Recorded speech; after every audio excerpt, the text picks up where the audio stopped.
In the absence of God, the world turns into deaf natural matter, subject to the laws of motion and necessity. This powerful observation isn't just some abstract philosophical musing. It's actually a pretty spot-on diagnosis of our modern crisis. Today, we're exploring the brilliant mind of Dr. Abdelwahab Elmessiri. He was a towering Arab intellectual who didn't just sit back and observe this shift toward materialism. He actually built a comprehensive framework to decode it.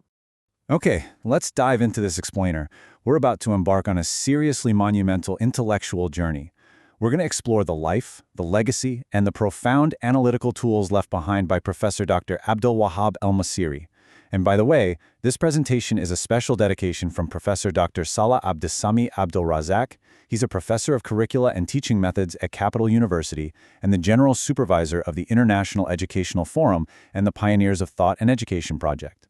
What we're unpacking today is basically a masterclass in how to analyze the human condition and build a fortress of knowledge, identity, and ethics. Here's a quick roadmap of the philosophical journey we're taking together today. 1. The mind of Elmessiri. 2. Solidarity versus contractual societies. 3. The danger of comprehensive secularism.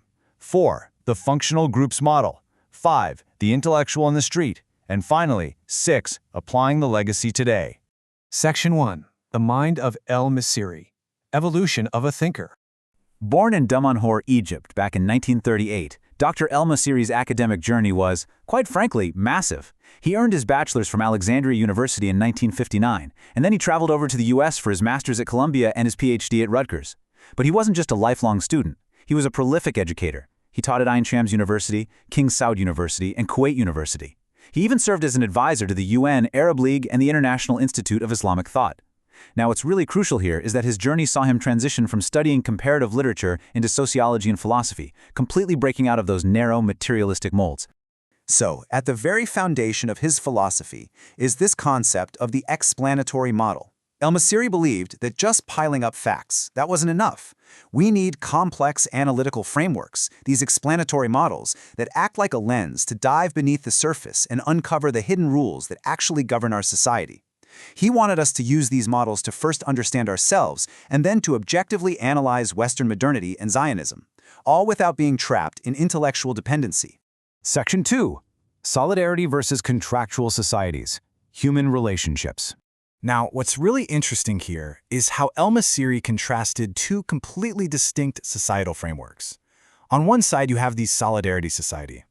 This is where relationships are rooted in compassion, empathy, and just direct, genuine human connection. But on the other side, you have the contractual society.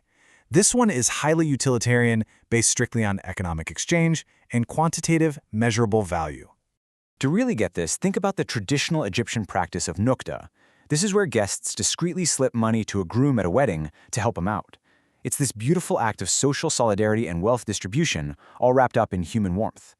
Now contrast that with the common Western contractual practice of opening a gift immediately, right in front of the giver, to sort of assess its material value.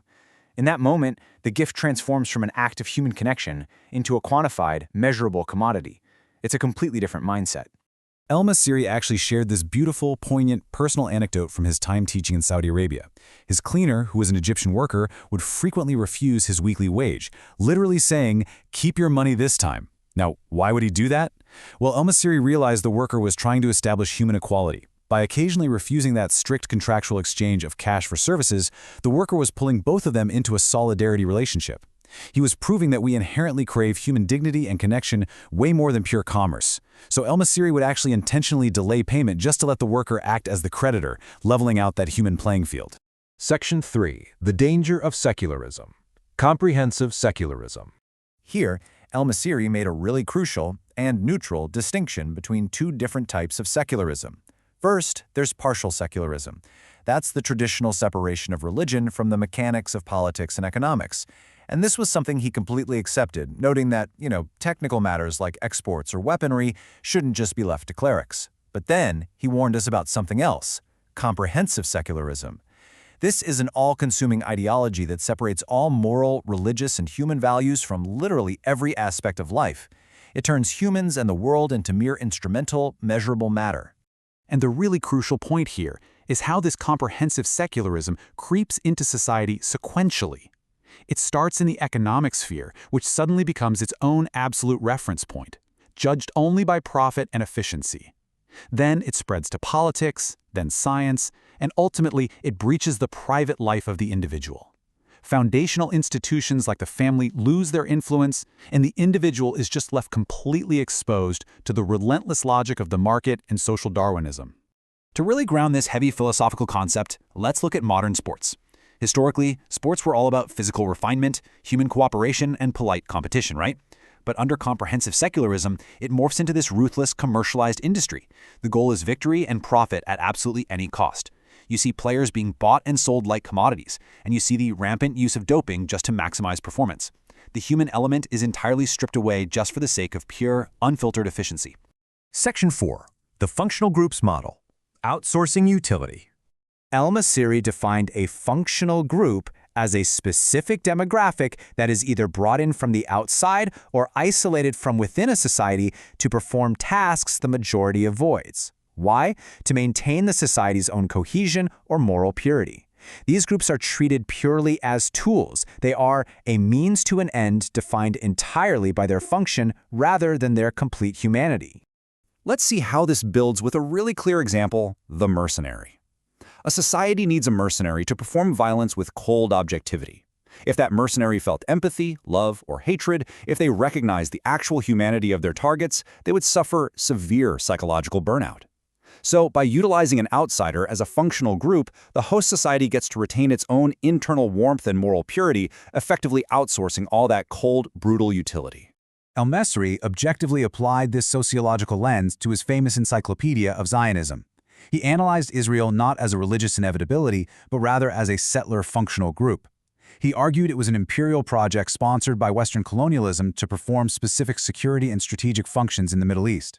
He very strictly separated Zionism as a political movement from Judaism as a religion and Jews as a diverse people, asserting that the state was essentially functioning as a tool for Western interests. Section 5. The intellectual in the street. Theory meets action. The intellectual must be in the street.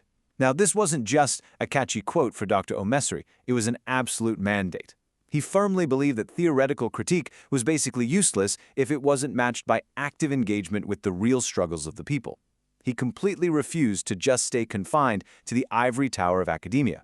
In 2007, despite his advanced age and a really long battle with cancer, he actually became the general coordinator of the Kafaya movement in Egypt. He was out there leading peaceful protests in the streets, demanding democratic reform, and actively opposing the Mubarak regime. According to Elmessiri's own framework, facing security crackdowns and arrests was just a necessary demonstration of a thinker's actual commitment to human dignity. Section 6. Applying the Legacy. Tools for today. The ultimate takeaway from Professor Salah Abdel-Samie's dedication is that we absolutely must move beyond merely admiring Dr. Elmessiri's biography. His work is a tool set, not just history. Today, it is demanded of thinkers, researchers, institutions, and individuals to actively apply these explanatory models. We have to critique modern materialism, reject the dismantling of our humanity, and actively use his analytical frameworks to build a fortress of knowledge, identity, and ethics. Which brings us to our final thought. The departure of Dr. Elmessiri wasn't the end of his project, it was the beginning of ours. So I'm going to leave you with this question. Will you just read history? Or will you use his models to decode and critique your own reality?